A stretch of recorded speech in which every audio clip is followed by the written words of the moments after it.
Hello students, how are you all? Hope you all are absolutely fine. Myself Kulvinder Kaur here. I am again with you to explain some more topics of chapter number 1, development. As in the last video we discussed about the national development, in which I explained you that national development is measured in terms of per capita income or average income. And average income is the total income of country divided by its total population. तो हम लोगों ने देखा था कि किस तरीके से पर कैपिटा इनकम और एवरेज इनकम जो है वो कंट्री के डेवलपमेंट को मेजर करने के लिए जरूरी होती है. Our today's topic is limitation of average income. आज हम लोग डिस्कस करेंगे कि उस एवरेज इनकम जो पर कैपिटा इनकम हम निकालते हैं उसका लिमिटेशन क्या है. However averages are useful for comparison but they hide disparities. और यही लाइन में इसका हमें लिमिटेशन मिल गया है. एवरेजेस जो हैं वो बहुत ज्यादा यूजफुल है कंट्रीज का कंपैरिजन करने के लिए, लेकिन वो कंट्री में डिस्पैरिटीज को छुपा देता है. हम इसे एग्जांपल के साथ समझ सकते हैं. जैसे कि हमारे पास दो कंट्रीज है, कंट्री ए और कंट्री बी. दोनों कंट्रीज में हमारे पास पॉपुलेशन जो है वो 5% की है. ये मैं एक अज्यूम कर रही हूँ. कंट्री ए में पर्सन 1 की इनकम भी 100 है, 2 की इनकम भी 100 है, 3, 4, 5 यानी कि सारे लोगों की इनकम 100. तो अगर हम टोटल इनकम निकालते हैं तो टोटल इनकम कितनी होगी 500 और पॉपुलेशन कितनी है 5% की.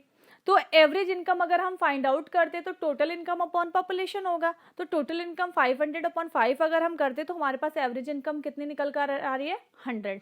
ये तो बहुत ही अच्छी सिचुएशन है. इसका जो कंक्लूजन निकल कर आ रहा है वो बहुत ही अच्छा है कि सारे लोगों की इनकम जो है वो 100 है, सब मतलब इक्वालिटी है पूरी कंट्री. अब हम आते हैं कंट्री बी पर. कंट्री बी में भी 5% है.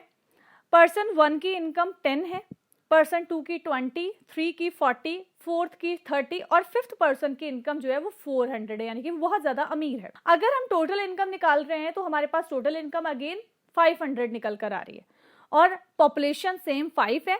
अगर हम एवरेज इनकम निकालेंगे तो 500 अपॉन 5 अगर हम करते तो हमारे पास अगेन एवरेज इनकम निकल कर आ रही है 100. But here are disparities. वो डिस्पैरिटीज है क्या?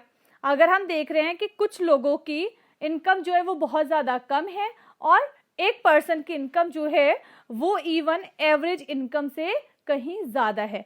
तो हम लोगों ने एक प्रिज्यूम तो ये कर लिया कि कंट्री बी में भी सभी लोगों की इनकम 100, क्योंकि एवरेज इनकम जो है वो हमारी 100 है. लेकिन ग्राउंड रियलिटीज क्या है कि कुछ लोग ऐसे भी हैं जिनकी इनकम जो है वो एवरेज इनकम से कहीं ज्यादा है. हम एग्जाम्पल में अपनी कंट्री की अगर हम बात करते हैं तो हम अंबानी का एग्जाम्पल ले सकते हैं. जितनी जो एवरेज इनकम है हमारी कंट्री की वो $1840 पर एनम है. लेकिन कंट्री में ऐसे बहुत सारे रिचेस्ट पर्सन हैं जिनकी इनकम जो है वो हमारी इस एवरेज इनकम से कहीं ज्यादा है. तो एवरेज इनकम में केवल जनरलाइज कर दिया जाता है और जिसकी वजह से डिस्पैरिटीज जो है वो छुप जाती हैं. हमारा जो कंक्लूजन है वो ये निकल रहा है कि average incomes are good for comparison but they hide disparities. It does not tell how the income is distributed among the people.